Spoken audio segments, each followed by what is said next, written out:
Hello बच्चों, welcome to the session. NCET exam 2025 का जो आपका टीचिंग एप्टीट्यूड का पेपर है उसमें यूनिट 4 के जो फर्स्ट 2 पॉइंट्स हैं आज उनको हम लोग डिस्कस करने वाले हैं। Based on the sense of proportion, perspective, abilities that mathematics gives. Okay, इसको समझेंगे हम लोग कि इस टॉपिक का मतलब क्या है एंड देन हम लोग कुछ 40 MCQs करेंगे जो कि बेहद इम्पॉर्टेंट होने वाले हैं और सिर्फ टॉपिक 2 से ही रिलेटेड है, famous mathematician and women mathematician. Okay, so उसमें अपना स्कोर ज़रूर चेक करना कि कितना स्कोर आप कर पा रहे हो। जो इन्फॉर्मेशन पहले से नहीं पता है तो उसे नोट डाउन करना। ओके, चलिए तो स्टार्ट करते हैं। सबसे पहली चीज़ मैं चाहूँगी कि आप नोट करें, ठीक है। इस टॉपिक में आपसे पूछा गया है कि भाई मैथ्स पढ़ के आपको कौन सी एबिलिटीज़ या क्या फ़ायदा, बेसिकली क्या फ़ायदा मिलता है मैथ्स पढ़ने से। तो देखो, सबसे पहली चीज़ अपनी लाइफ में देखो, आपकी लाइफ विदाउट मैथ्स कंप्लीट हो ही नहीं सकती। आपकी लाइफ के हर एक पॉइंट पर कैलकुलेशन है। टाइम जो चल रहा है लगातार, जिसमें आप कंसर्न हो या ना हो, उसमें भी एक कैलकुलेशन चल रहा है ना। घड़ी की सुई कितने एंगल से घूम रही है, ये सारी चीज़ें हम लोग जानते हैं, है ना। ये चीज़ हो गई। उसके बाद आप उठा करके देखो, आप पढ़ाई की तैयारी कर रहे हो तो आपने एक स्टडी प्लान बनाया होगा। उस स्टडी प्लान में आपने बात की होगी कि भाई इतना समय मुझे अपने डोमेन सब्जेक्ट को देना है, इतना मुझे जनरल टेस्ट को देना है, इतना टीचिंग एप्टीट्यूड को, इतना हिंदी और इंग्लिश को देना है। राइट, किया है। So what is this? ये भी तो एक मैथ से मिली हुई एबिलिटी है, to give the right proportion, सही अनुपात देना चीज़ों को। आपकी समझ के अकॉर्डिंग आप चीज़ों को प्रॉपर अनुपात में बांट रहे हैं। आपको पता है कि आपकी एबिलिटीज़ डोमेन सब्जेक्ट में अच्छी है तो आपने उसे कम समय असाइन किया है। आपको पता है हिंदी इंग्लिश आप कर लेंगे तो आपने उसे कम असाइन किया है समय, है ना। तो इस तरह से आप क्या कर रहे हैं, आप प्रपोर्शन, अनुपात दे रहे हैं कि भाई ठीक है, इसको इस तरह से करेंगे आप। ओके, वहीं इस कमरे को देख लें या जहाँ बैठ कर के आप पढ़ रहे हैं, उस कमरे को बनाने में भी मैथमेटिक्स लगा है। क्या डायमेंशन देने हैं, कितनी हाइट रखनी है, सीलिंग कैसी रहेगी, ठीक है, वॉल की विड्थ कितनी रहनी है, दीवार की मोटाई कितनी रहेगी, ये सारी चीज़ें हैं। ओके, सो कुल मिला करके हर एक चीज़, सीढ़ी है, सीढ़ी को भी एक कैलकुलेशन के साथ बनाया जाता है। ये पेन है, ये इस पेन की ग्रिप कैसी रहनी चाहिए, कितनी गोलाई होनी चाहिए, सारी चीज़ों में मैथमेटिक्स लगा हुआ है। मतलब कि हमारी लाइफ मैथमेटिक्स के बिना पॉसिबल ही नहीं है। हर एक काम जो आप कर रहे हैं, इवन मैं जो बोल भी रही हूँ, 1 सेकेंड में मुझे कितने वर्ड निकाल देने हैं अपने मुँह से, उसमें भी कैलकुलेशन है। अगर मैं बड़बड़ बड़बड़ बड़बड़ अगर मैं बोलती चली जाऊंगी तो आपको क्या समझ में आएगा? नहीं। तो ये हमें कैलकुलेट करना होता है माइंड में। और कोई बहुत ही धीरे बोलने लगे तो भी दिक्कत है ना। So calculation is everywhere. यहाँ स्पीड का कॉन्सेप्ट यूज हो गया, that is from mathematics. Okay, चलो तो समझ में, स्पीड तो एक्चुअली फिजिक्स वगैरह में हम लोग पढ़ लेते हैं। ओके, थोड़ा उधर भी वो हो जाता है वेक्टर और स्केलर क्वांटिटी के हिसाब से, बट कैलकुलेशंस मैथमेटिक्स हर जगह है। सो क्या समझे हम? लिखो, वहाँ पर लिखो कि मैथ्स से क्या क्या चीज़ें हमारे अंदर डेवलप होती है। सबसे पहली चीज़ लिखो, सबसे पहली चीज़ प्रॉब्लम सॉल्विंग। क्या है? Problem solving. समस्या का निदान करना हम सीखते हैं। कैसी समस्या? कैसी समस्या? जैसे कि आप मान लें कि आपके घर में, आप अचानक आप टीवी देख रहे थे, आपके घर में लाइट चली गई है। ओके, नाउ आप ये फाइंड आउट करेंगे कि जो लाइट गई है क्या सिर्फ मेरे कमरे की गई है, या मेरे पूरे घर की चली गई है, या मेरे लाइन की गई है, या मेरे पूरे मोहल्ले की चली गई है। Right, so step by step you are solving the problem कि लाइट गई है तो क्यों गई है, कहाँ कहाँ गई है। ठीक है, ये स्टेप बाय स्टेप चीज़ों को करना आप कहाँ से सीखते हैं बताओ? मैथमेटिक्स से। और कोई सब्जेक्ट है ऐसा जो सिखाता हो कि स्टेप बाय स्टेप चीज़ें होंगी? नो। मैथमेटिक्स की जब प्रॉब्लम्स आप करते हैं तो वहाँ से एक सेंस ऑफ प्रॉब्लम सॉल्विंग आपके अंदर डेवलप होता है कि चीज़ों को हमें स्टेप वाइज करना होता है। अगर हम गलत स्टेप पहले पकड़ लेंगे तो हम कभी भी सॉल्यूशन पर नहीं पहुँचेंगे। ओके, देन ये जो प्रॉब्लम सॉल्विंग है, इससे हम क्या करते हैं? Solve real world problem. तो जैसे अभी मैंने आपको कहा कि आप प्रॉब्लम्स को सॉल्व करना सीखते हैं, वो भी कैसी, रियल वर्ल्ड। ऐसा नहीं है कि आप अल्फा बीटा गामा आपकी ज़िंदगी में रोज़ आपको दिखाई देंगे, ऐसा नहीं है, बट वहाँ से जो आपके अंदर एक सेंस डेवलप हो गया है उसको आप कंटिन्यूसली अपनी लाइफ में अप्लाई करते रहते हैं। अब आपके मन में ये क्वेश्चन आ रहा होगा कि मैम इससे क्वेश्चन कैसे आएंगे, ठीक है, तो ये रियल लाइफ बेस्ड क्वेश्चन ही आएंगे अगर इस टॉपिक से कोई क्वेश्चन आता है। तो आपसे अगर पूछा जाए कि 3D मॉडलिंग, 3D मॉडलिंग में मैथ्स की कौन सी स्किल यूज़ होगी, ठीक है, so 3D modelling is all about visualisation, है ना। तो थर्ड आप लिख सकते हैं विजुअलाइजेशन। मैथ्स हमारे अंदर विजुअलाइजेशन, चीज़ों को विजुअलाइज करना, ब्लॉक्स कैसे बनेंगे, क्यूब कैसे बनेगा, है ना, क्यूबॉइड कैसे बनता है, पिरामिड कैसे बनता है, तो सेंस ऑफ शेप आपको वहाँ से आता है मैथमेटिक्स से। देन ओनली जब आपको sense of 2D 3D shapes होगा, then only you can create any model, any 3D model, right. Then next is fourth, critical thinking. Critical thinking, critical thinking मतलब कि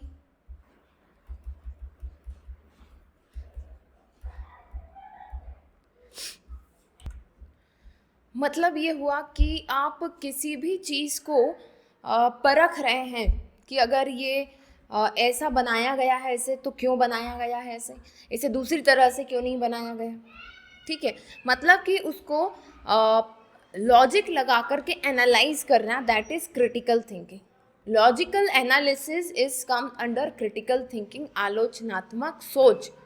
जैसे कुछ लोग होते हैं ना, हमेशा ऐसी बात करेंगे कि अच्छा ये बॉल गोल ही क्यों होती है, स्क्वायर की क्यों नहीं हो सकती, ठीक है, तो आपको पहली बार में तो लगेगा कि अरे ये कैसी मूर्खतापूर्ण बात है कि बॉल तो गोल ही होगी, वो तो स्क्वायर या क्यूब हो जाएगा अगर वो चौकोर होगी तो, ठीक है, बट क्यों बॉल गोल है वो आएगा क्रिटिकल थिंकिंग के अंदर। आलोचनात्मक, भाई गोल क्यों बनाए हैं, ताकि वो आसानी से रड़क सके, है ना, एक जगह से दूसरी जगह पहुंच सके, ऐसी बहुत सारी चीज़ें उसके पीछे निकल के आएगी। लॉजिक जो है, तर्क जो है वो इसमें आता है। ओके, सो ये आप मैथमेटिक्स से सीखते हैं। फिर फिफ्थ जो है आप मैथमेटिक्स क्या सीखेंगे, pattern recognition. Pattern recognition, pattern recognition मतलब कि चीज़ों में, कुछ चीज़ों में समानता देखना। जैसे कि आप 2 के टेबल में समानता देख लेंगे, यहाँ पर 4 6 8 और इसके बाद क्या आएगा आप बता देंगे, है ना। अगर एक ट्राइंगल उल्टा, एक ट्राइंगल सीधा, एक ट्राइंगल उल्टा, एक ट्राइंगल फिर सीधा और एक ट्राइंगल फिर क्या आएगा ये आप बता देंगे। So you have recognise the pattern कि भाई चल क्या रहा है। ऐसे ही आप कोडिंग वगैरह अगर आप जानते हो तो कोडिंग में भी ये होता है, पैटर्न्स चलते हैं उसमें, है ना, वो पैटर्न अगर आपको आता है तो आप भी वो कोड आपका लिखा जाता है, राइट, गेटिंग माई पॉइंट। और बच्चे क्या हैं, देखो बच्चों को जो गिनती याद होती है उन्हें 1 2 3 4 5, आप 1 से लेकर के 100 तक उन्हें याद करा दे, 1 से लेकर 30 तक याद करा दे, उसके बाद उनको समझ में आ जाएगा, 4 की लाइन चलेगी, उसके बाद 1 2 3 1 2 3 ऐसे चलेगा। तो दे रिकॉग्नाइज द पैटर्न कि अच्छा ऐसा चलने वाला है। हर बच्चा अटकता कहाँ है, उससे पूछो आप 59 के बाद क्या आएगा, वो वहाँ अटकेगा। क्यों, क्योंकि वहाँ पर चीज़ चेंज होती है, पैटर्न चेंज हो रहा है वहाँ। ओके, चलो खैर आगे बढ़ते हैं। और फिर जो है अब आप बात कर रहे होंगे कि ये सारी चीज़ें क्या मैथ्स वालों के लिए ही है, सब क्या उन्हीं पर एप्लीकेबल है ना। तो देखो ज़रा, आर्टिस्ट लोग जो आर्ट बनाते हैं, जो ड्राइंग करते हैं या स्केचिंग करते हैं, हर एक चीज़ को नाप तोल करके बनाते हैं। अगर कोई जाता हुआ दिख रहा है तो उसकी परछाई छोटी कैसे हो रही है, कहाँ से धूप घिर रही है तो किस तरफ परछाई बनेगी, कितनी लंबी परछाई बनेगी, ये सारी चीज़ें, है ना। सो mathematical tool helps in artist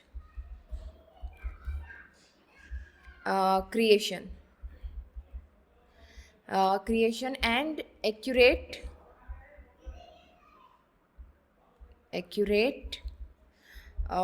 perspective. ठीक है, समझ में आई। इसके बाद मंथली बजट में भी दिखाई दे रहा है, मंथली बजटिंग,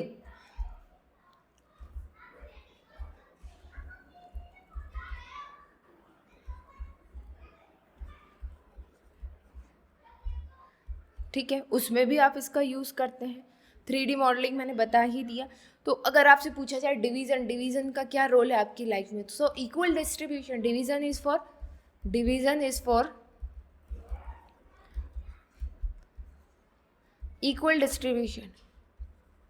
तो अगर आपसे क्वेश्चन पूछा जाता है कि डिवीज़न से आप क्या सीखते हैं, सो डिवीज़न से you get the idea of equal distribution. अगर लोगों को इक्वली चीज़ों को बांटना है तो हैव टू डिवाइड, है ना, राइट। तो ये चीज़ें, बस यही इस पहले पॉइंट का फंडा है। इसी से रिलेटेड क्वेश्चन आएंगे जो कि आपके रियल लाइफ से या किसी मैथमेटिकल कॉन्सेप्ट से रिलेटेड हो सकते हैं, ठीक है। तो अगर आपसे पूछ लिया जाए कि परसेंटेज, व्हाट इज़ परसेंटेज, तो परसेंटेज इज कंपेयरिंग क्वांटिटी, चीज़ों को कंपेयर करने का एक तरीका है। What is fraction, fraction is also a method of comparing two things, ठीक है। तो ये आपको पता होना चाहिए। तो आई होप कि आपको एक क्वाइट फेयर आइडिया लग गया होगा कि इस पॉइंट से क्या निकल करके आने वाला है। अब चलेंगे हम पॉइंट 2 की तरफ, जहाँ पर हम फेमस मैथमेटिशियन, वुमेन मैथमेटिशियंस की बात करने वाले हैं। Okay, so let's start.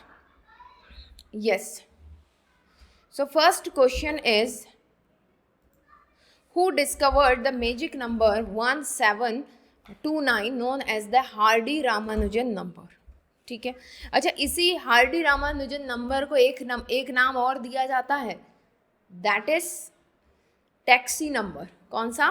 Taxi number. Taxi number भी कहा जाता है इसको, भी क्वेश्चन आएगा अपने पास, देखेंगे उसमें डिटेल में। सो 1729 को जादुई नंबर किसके कारण कहा जाता है? श्रीनिवासन रामानुजन के कारण कहा जाता है। इन्होंने काम किया था इस नंबर पर, और ये नंबर क्या है, कैसा है, अब इस पर बात करेंगे, उससे रिलेटेड क्वेश्चन है हमारे पास। बट फर्स्ट आप ये याद रखें कि मैजिक नंबर किसने ये किया था। 1729 इज़ अ मैजिक नंबर जो श्रीनिवासन रामानुजन जी ने जो है इसको डिस्कवर किया था। ना what makes 1729 special number in mathematics, है ना। वीडियो को पास करके आप आंसर अपना दे सकते हैं, then I'm going to explain it. Okay, so 1729 जो है, it is the smallest number expressible as the sum of two cubes in two different way. To cubes को हम टू डिफरेंट वे में एक्सप्रेस करके इस नंबर को हम पा सकते हैं। कैसे पा सकते हैं? देखो, 1729 को हम लिख सकते हैं 1 के क्यूब और 12 के क्यूब के फॉर्म में, ठीक है। तो 12 का क्यूब और 1 के क्यूब को जब वैल्यू हम प्लस करेंगे तो हमें 1729 मिलेगा। ऐसे ही 1729 हमें 9 का क्यूब और 10 के क्यूब से मिलेगा, ठीक है, इन दोनों को प्लस करने से। तो बस यही है, ठीक है। But it's a smallest number है ये, जो दो डिफरेंट नंबर्स के क्यूब के सम से मिलता है, ठीक। Now which two pair of number cube sum to 1729, किन दो युग्म संख्याओं के घनों का योग 1729 होता है? तो अभी हमने बात की 10 और 9 और 12 और 1, ठीक है। ये जो है इनसे हमें क्या मिलता है? Prime number, pairs of cube sum to 1729। Then है, what is the name of Indian mathematician who discovered Kaprekar's constant 6174? Kaprekar's constant किसने डिस्कवर किया था? नाम से ही समझ में आ रहा है, डॉक्टर काप्रेकर, ठीक है। इन्होंने ये नंबर डिस्कवर किया था। क्या खास बात है भाई इस काप्रेकर नंबर की? What property make 6174 a magic number in Kaprekar's routine? इसमें ये है आंसर, देखो पहले इसका आंसर क्या है। It is a fixed point reached by subtracting the smallest and largest arrangement of any 4 digit number. इसका फंडा ये है कि कोई 4 डिजिट का नंबर आप ले लें, ठीक है, और उसको पहले डिसेंडिंग और फिर असेंडिंग में अरेंज करें, ठीक है, माइनस करें और फिर से अरेंज करें। जो माइनस करने के बाद नंबर आया है उसको डिसेंडिंग और असेंडिंग में माइनस करने के बाद सेम नंबर आपको मिलेगा। फॉर एन एग्जाम्पल चलो देख लेते हैं इसको हम यहाँ पर, ठीक है, इधर देख लेते हैं। तो लिख देते हैं पहले ताकि बाद में कंफ्यूजन ना हो। यस, काप्रेकर्स कांस्टेंट या नंबर भी कहा जाता है इसको, ठीक है। सो लेट्स से हमारे पास एक नंबर है, एक नंबर एग्जाम्पल के लिए हमने ले लिया 7643। तो सबसे पहले इसको डिसेंडिंग मतलब कि छोटे से बड़े में अरेंज करेंगे हम। तो क्या हो जाएगा, डिसेंडिंग मतलब कि बड़े से छोटे में, सॉरी 7643 में करेंगे, फिर हम असेंडिंग में करेंगे, इसको असेंडिंग में अरेंज करेंगे तो हो जाएगा 3467। इसको माइनस कर दो, 13 में से 7 चले गए तो 6, और 13 में से 6 गए तो फिर 7, है ना, और इधर 5 में से 4 गए 1, और 7 में से 3 गए, इधर बच गया 4। ठीक है, ये नंबर आ गया आपको। अब इस नंबर को आप फिर से क्या करो, डिसेंडिंग में अरेंज कर लो। डिसेंडिंग में अरेंज करा आपने तो ये हो जाएगा 76, दिखाई दे रहा है, क्या हो जाएगा ये 7641। अब इसको असेंडिंग में कर लो अरेंज, तो ये हो जाएगा 1467। ठीक है, माइनस करो, इसमें 11 में से 7 गए तो 4, और इधर बचे 3, 13 में से 6 गए तो 4 और 3 4 और नहीं 14 में से 6 गए ना, 14 में से 6 गए तो 8, नहीं इधर हो गया था 13, 13 में से 6 गए तो इधर बच गया 7, और 4 और 3 7, हाँ ठीक है। फिर इधर बच गया 5, 5 में से 4 गए तो 1, और इधर आ जाएगा 7 में से 1 गए तो 6। ये देखो आ गया वही नंबर 6174। तो कोई भी एक नंबर आप ले लो, उसको पहले डिसेंडिंग, फिर उसी को असेंडिंग, उसको माइनस करो। ठीक है, माइनस से जो नंबर मिलेगा फिर उसको डिसेंडिंग फिर असेंडिंग करोगे। कोई भी 4 डिजिट का नंबर, मैक्सिमम 2 डिजिट इसमें सेम हो सकती है, उससे ज़्यादा सेम नहीं हो सकती। ठीक है, फिर ये फंडा काम नहीं करेगा। तो वही नंबर आ गया, सो दैट इज अ कार्पेट्रिक नंबर। ठीक है, कहाँ तक पहुँचे अपन, कार्पेकर नंबर, सॉरी कार्पेट्रिक बोल मैंने, Kaprekar number. Okay, now next, which Indian mathematician is credited with introducing the concept of zero as a number? ठीक है, so zero as a number, that is a Brahmagupta. किन्होंने दिया था ये कॉन्सेप्ट, ब्रह्मगुप्त ने। Okay, Brahmagupta. What is the smallest 3 digit number Kaprekar's constant similar to 6174? तो जैसे हमने देखा कि 6174 इज अ 4 डिजिट नंबर, ऐसा ही एक 3 डिजिट नंबर भी है। वो कौन सा है, वो है 495। कौन सा है, 495।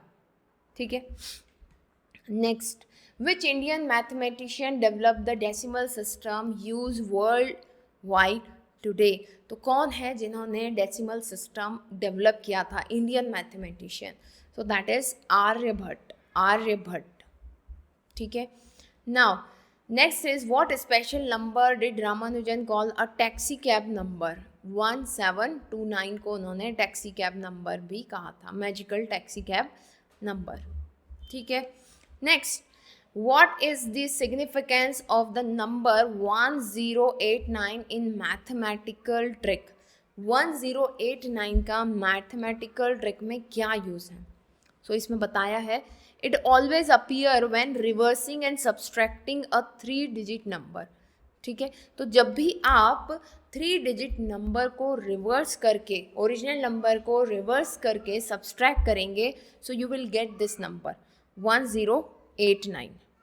1089, इसको कोशिश करके देखें।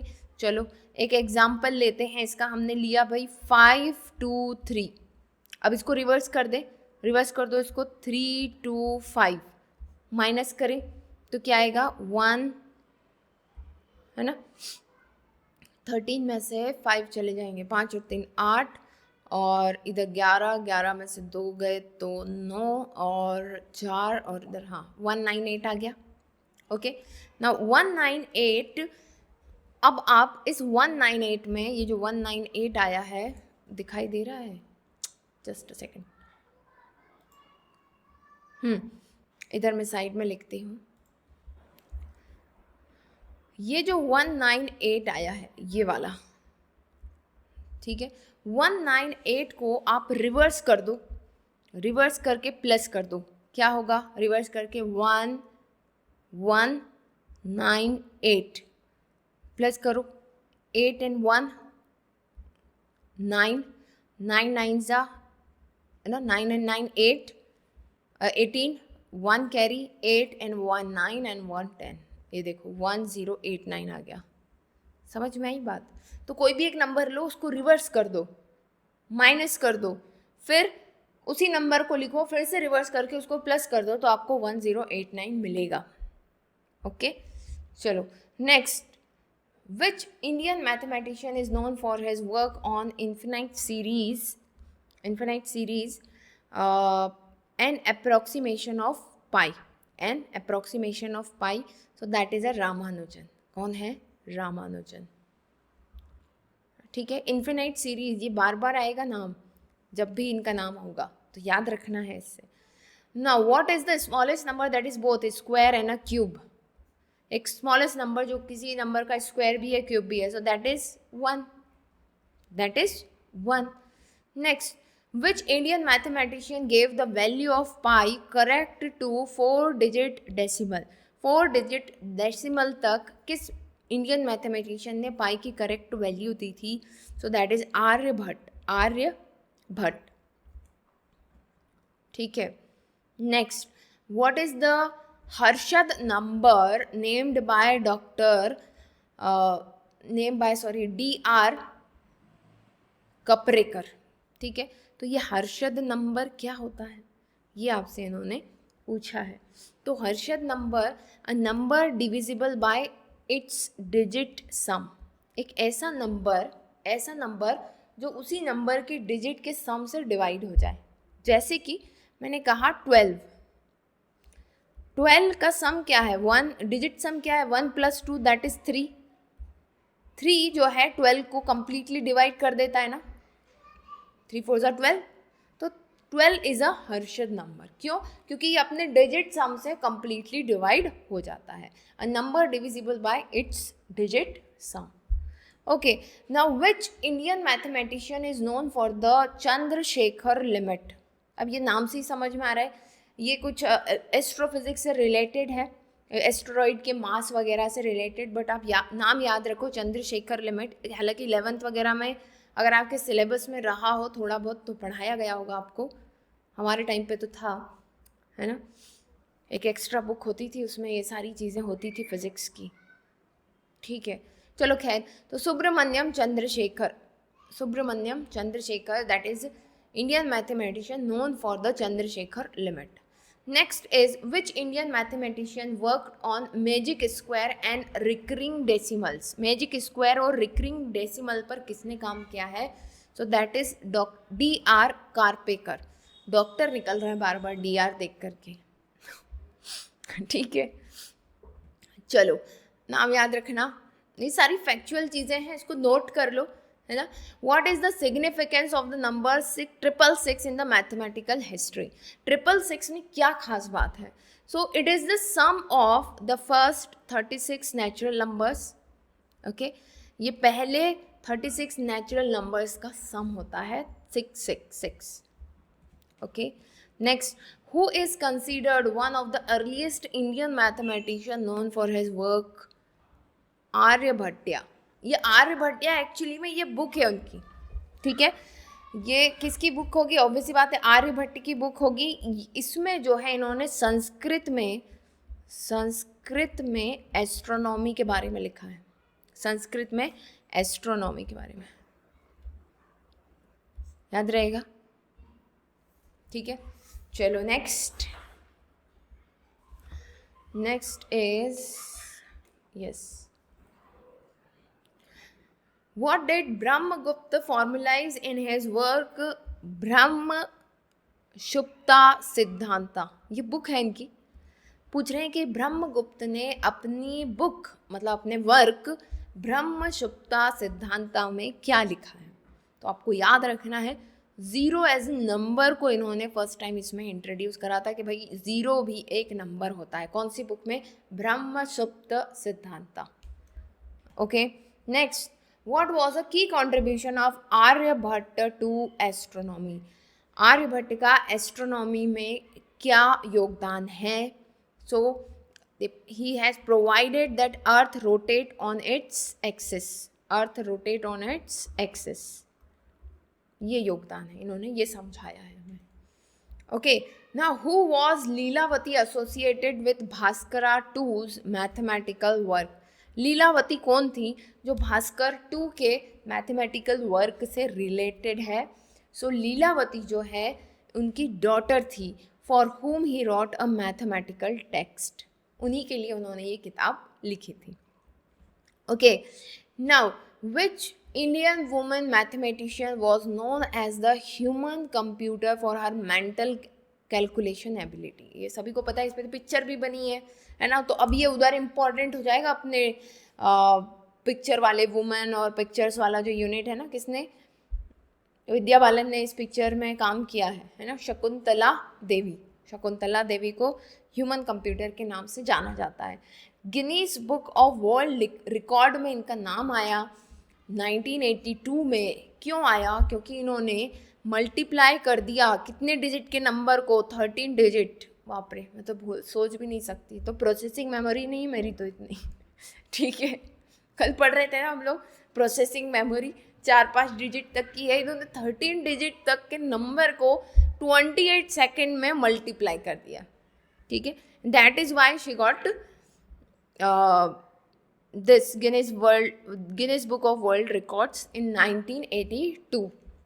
Okay, next, what book did Shakuntala Devi wrote to simplify mathematics for student? तो शकुंतला देवी ने मैथ्स को बच्चों के लिए सिंप्लीफाई करने के लिए कौन सी बुक लिखी? उसका नाम है the joy of numbers. The joy of numbers. Okay, then which Indian mathematician is famous for his contribution to number theory and partition function? ये आपको याद रखना है, that is Srinivasan Ramanujan. Partition function and number theory, Srinivasan Ramanujan. ठीक है. Now what is PC Mahalanobis? बहुत important. PC Mahalanobis कौन है in the context of Indian mathematics? He is considered as a father of Indian statistics. Father of Indian statistics. Okay, next, who is the Indian American mathematician awarded the Field Medal in 2014 for the work in number theory? Number theory में work करने के लिए किसे जो है field medal award मिला है? So that is Manjula Bhargava. Manjula Bhargava, English में, हिंदी में भार्गव. ठीक है. Next, which Indian mathematician collaborate with Albert Einstein on the Bose-Einstein condensate? किस भारतीय गणितज्ञ ने अल्बर्ट आइंस्टाइन के साथ बोस आइंस्टाइन संघनन पर कार्य किया है? तो नाम से ही समझ में आ रहा है, SN. Bose. Okay, next, which Indian woman mathematician won the Ramanujan Prize in 2021 for solving the Zariski cancellation problem? Zariski cancellation problem के लिए किसको जो है अवार्ड मिला है? Right, so that is Neena Gupta. Neena Gupta को जो है रामानुजन प्राइज 2021 मिला है for solving Zariski cancellation problem. Award मिला है इसलिए इम्पॉर्टेंट है. अब ज़ेरेस्की कैंसिलेशन प्रॉब्लम क्या है वो छोड़ दो, नहीं तो अपन मैथमेटिशियन बन जाएंगे. ठीक है, चलो. What field does Parimala Raman specialised in earning her Shanti Swarup Bhatnagar prize? तो क्या समझ में आ रहा है? परिमल रमन को शांति स्वरूप भटनागर प्राइज मिला. किस चीज़ के लिए मिला? So she got this prize for the algebra, बीज गणित में इन्होंने काम किया है, उसके लिए मिला है. Okay, now which Indian woman mathematician authored geometry of ancient and medieval India? कौन सी इंडियन वुमन मैथमेटिशियन ने, किस भारतीय महिला गणितज्ञ ने geometry of ancient and medieval India नाम की पुस्तक लिखी है? ठीक है, सो ये है, कहाँ चला गया, टी.ए. सरस्वती अम्मा. टी.ए. सरस्वती अम्मा, इन्होंने ये बुक लिखी है. ठीक है. Now what is Mangala Narlikar known for addition to her mathematical research? So जो मंगला नारिलकर हैं, उन्हें मैथमेटिक्स में किस रिसर्च के लिए जाना जाता है? Okay, so she has written mathematic books for children, इसके लिए इन्हें जाना जाता है। नेक्स्ट है, which Indian woman mathematician was selected as a fellow of American Mathematical Society in 2012? Okay, कौन सी महिला गणितज्ञ को 2012 में अमेरिकन मैथमेटिकल सोसाइटी का फेलो चुना गया? So she is V Lakshmibai, V Lakshmibai. चलो अब नेक्स्ट क्वेश्चन है, अब सम अप है, 2-3 कंबाइनली क्वेश्चन है अभी तक जो करें हमने। What was Ramanujan's most famous contribution to mathematics? मैंने क्या कहा था? Analytical theory of numbers and partitions. Then, which Indian mathematician's work laid the function of Indian Statistical Institute? Father of Indian statistics, P.C. Mahalanobis. Nobis. Okay. Neena Gupta's solution to Zerki's cancellation problem earned her which award in 2014? So national science academy young scientist award, जो पहले पढ़ा है उसी को पलट के दिया है इधर, ठीक है। What social challenges did many Indian women mathematician face in pursuing their career? Indian कोई भी फील्ड में हो, खैर, बट यहाँ पर मैथमेटिक्स के पर्सपेक्टिव में पूछा है, तो हर एक महिला को जो भी वो काम करने निकलती है या पढ़ने निकलती है किसी भी फील्ड में, उसको जेंडर बायस रेस्ट्रिक्शन ज़रूर फेस करनी पड़ती है। जैसे इंजीनियरिंग में आप देखेंगे कि लड़कियां जो है मैकेनिकल इंजीनियरिंग नहीं लेंगी, सिविल इंजीनियरिंग नहीं लेती हैं, because it's a field work. उनके घर वाले ही बोल देते हैं, अरे कहाँ अब क्या बनवाओगे आप, क्या घर बनवाओगे, क्या सड़कें बनवाओगे, क्या समझ रहे हो बात को, मशीनें बनवाओगे क्या, तो ये लड़कियों के लिए ये काम नहीं है। तो जेंडर बायस रेस्ट्रिक्शन हो गई है। तो लड़कियां कहाँ मिलेगी? कंप्यूटर साइंस में, CS में मिल जाएंगी सबसे ज़्यादा, इलेक्ट्रिकल में भी मिल जाएंगी, ठीक है, बट सबसे कम मिलेंगी मैकेनिकल में और सिविल में, ठीक है। चलो, तो इसके बाद के तो हम लोग कर चुके हैं। So that is all about unit 4। I hope कि आपने देखा होगा वीडियो, यहाँ तक देखा है तो वीडियो को ज़रूर लाइक कीजिएगा, और फिर जल्द मिलते हैं नेक्स्ट सेशन में। तब तक के लिए best of luck and bye.